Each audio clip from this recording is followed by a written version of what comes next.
And they would go on to definitely do that in a following album, Hymn to the Immortal Wind, which is awesome. They use like a 28-piece orchestra, I think. And so they would definitely start to lean into that, and they still do it. I mean, they have like a short film coming out now that they made the whole soundtrack for, and they did the actual short film. And so they would keep leaning into that. But the part that I want to mention when you talk about those tension and release moments, this was the first film, Breaking the Waves was the first film after founding, let's see if I can pronounce this the right way, the Dogme 95 movement, that had a manifesto and all this stuff from the director. But the idea was they had all of these rules that they agreed to when they were going to make films. And so this was the first film that followed this contract that he signed with other producers. And so the rules were to create films based on the traditional values of story, acting, and theme, and excluding the use of elaborate special effects or technology. It was an attempt to take back power for the director as artist as opposed to the studio.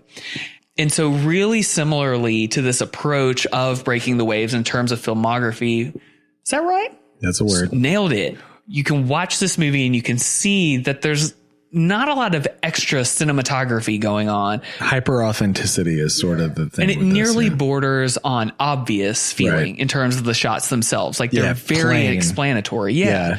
Hyper plain, if that makes sense. Yeah. Evocatively plain. And very much to me in that same vein is You Are There, full of very straightforward, we're building this melody up. We're going to go up. We're going to stay there. We're going to be loud. We're going to come back down, and just kind of over and over again. It never gets super complicated. It doesn't necessarily make this a fantastically great active listen. Although in fairness, I would rank it as a better active listen than a lot of its contemporaries. That's fair. And I say that as somebody that's like suffered through a lot of these records trying to get what the big deal was. Listening to this recently, I was like, there are a lot of interesting moments on it. Genuinely. It's interesting as much as any of this type of music once you kind of get the template can be, I think. I think that that's a healthy parallel. Not necessarily the simplicity of the music, but the simplicity of the elements that build together and combine something grand and orchestral and just sweeping, a lot like this film that they were inspired by, something that tells an extremely dark story. But I think the second part of that is interpreting these crescendos and decrescendos with the framework of through death into new life on the other side of it and the uncertainty that comes with it. I've come to view this a lot more in terms of the way that they go up and down as the uncertainty and the certainty of processing death mentally or spiritually or psychologically, because it feels like it comes in waves. And I can't imagine that this gets better as we get older. Some days you wake up and you say, I feel like I can process it. I feel like I can think about it. Death is a thing that I can approach that won't rip me apart emotionally. And then you have other days where death comes to you as a surprise and it does just go ahead and rip you apart emotionally. Just the pure existence of the idea is unbearable and it becomes uncertain and everything feels uncertain because everything is hurtling towards this thing that you don't understand. And then you go through that again. And then on the other side of it, it feels almost like you've put it behind you and you can move forward into something new. And so to me, that's a lot of how I feel them trying to process that type of emotion that they're putting out into music. When you have an album called You Are There, and halfway through the record, you have one called Are You There?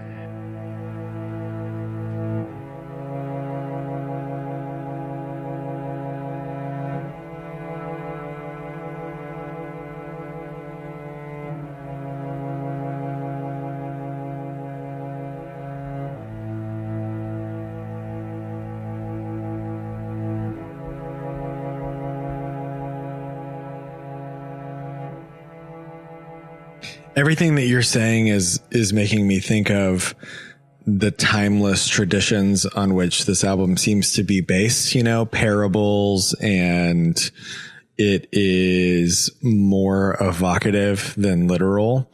but it has a timelessness because it's time worn with the weight of knowledge about life and death and rebirth and the connection of all of those things, and the way that perhaps everything is connected across all of time and space. If we can get real like heavy in quantum for a second, there's a wisdom beyond all words, which is why it's beautiful that this is an instrumental album, in that it sort of has an understanding of all that inherently, but it still rages against that in its comings and goings and the waves that you mentioned, right? Just because we understand at a core level that death is inevitable, but things will also be reborn and we gain and we lose things, doesn't mean that we can ever understand how to deal with it instance to instance. And this album is really cool when you think about it through that lens. It captures the complexity of that space really well, of that kind of like nirvana between a lot of these feelings where we don't have words for it and we never will as a society. And we kind of reach the asymptote of what we're able to understand about ourselves. And the only way that you can ever understand that is death, is the finality of death. So it is a really esoteric place that they're trying to reach, right? There's such a height of aspiration to what they're trying to communicate. And there's that old quote that almost feels like a platitude, which you reminded me recently is a Huxley quote, which I didn't know. After silence, that which comes nearest to expressing the inexpressible is music. And so this record is sort of about death, but it's really about the inexpressible.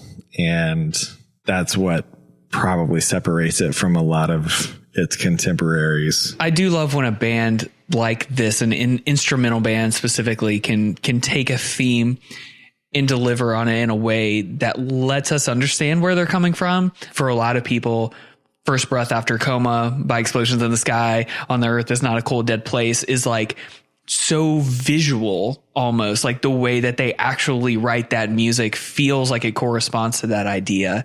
And so for them to be able to do that here, to constantly be, again, kind of doing these concentric circles to go through death, to understand what's on the other side, to gain the perspective you need before it, and just to be going back and forth through that over and over and just kind of oscillating until you become a vibration yourself. Even to kind of like bring that back down to earth, I think it's great to know just basic things it took to execute this kind of stuff. Steve Albini produced this album. And I love that one of your favorite records was produced by the guy that produced the best record by one of the bands that you love to hate. Can't think about Albini without thinking about Nirvana. And it was so stunning to me that he was behind the best mono records, because I associate him with a different sound than this, but like he gets live really well and gets feel really well and just nails it with them. It also has another interesting tie-in, I feel like, because we talked about earlier Lars von Trier, that he was kind of a part of that movement that decided, not to overcomplicate things. And that the reason that they were doing that was to take back power for the director as an artist, as opposed to the studio. And similarly, Steve Albini has always been somebody who had really outspoken views, feeling that artists were often financially exploited and that caused their sound to be homogenized. And so he even has another take and aspect on, how do we not only create organic sounding music, but how do we make this process itself more organic so that the artist can continue to thrive?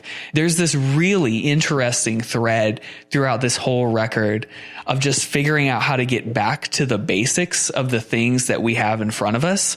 And so for that to be tied in again thematically with the idea of going kind of in and out of death to better understand it, just creates this big complete picture for me that I've always really loved. There's just an absolute beauty to the idea that someone could get together like this, a theme and an idea of just orchestral, instrumental, beautiful, in fact, music that describes something so fundamental to our experience that's often scary. And it's almost as if, in light of a record like this, that describing life and death as a dichotomy and in doing so as a scary thing, which is usually how we see it, almost cheapens the idea.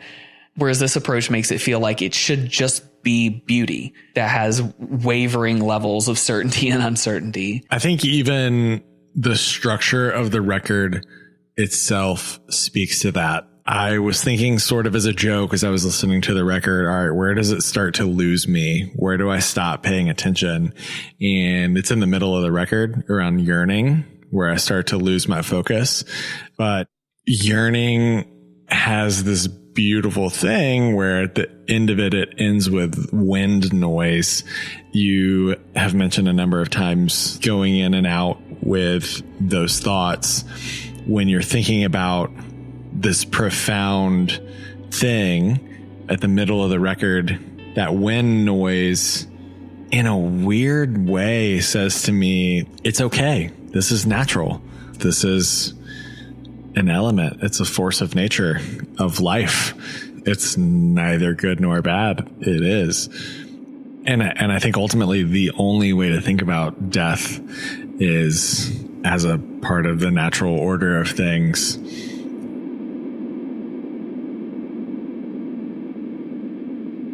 I had a bit of a Husker Du moment with Moonlight with the closing track. The strings, it's the most overt strings moment. It's not the first of the record, but it's like the most overt. The best guitar tone on the whole record to me is that final build. Like they saved their best move for the very end of the record. It's the most emotive guitar tone and playing. It's the most screamy. There's a finality to it. It is literally the last gasp, and the swing drums give it more feel to it. It's almost more of a heartbeat type thing.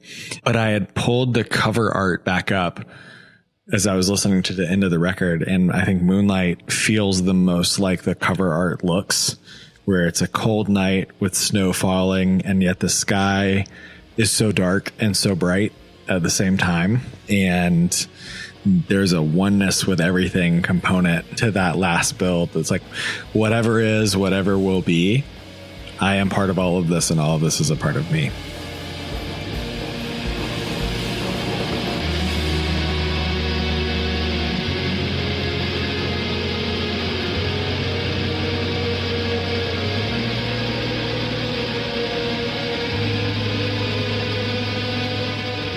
Go to TuneDig.com to sign up for our emails and click the link in the email when you want to win. That's it.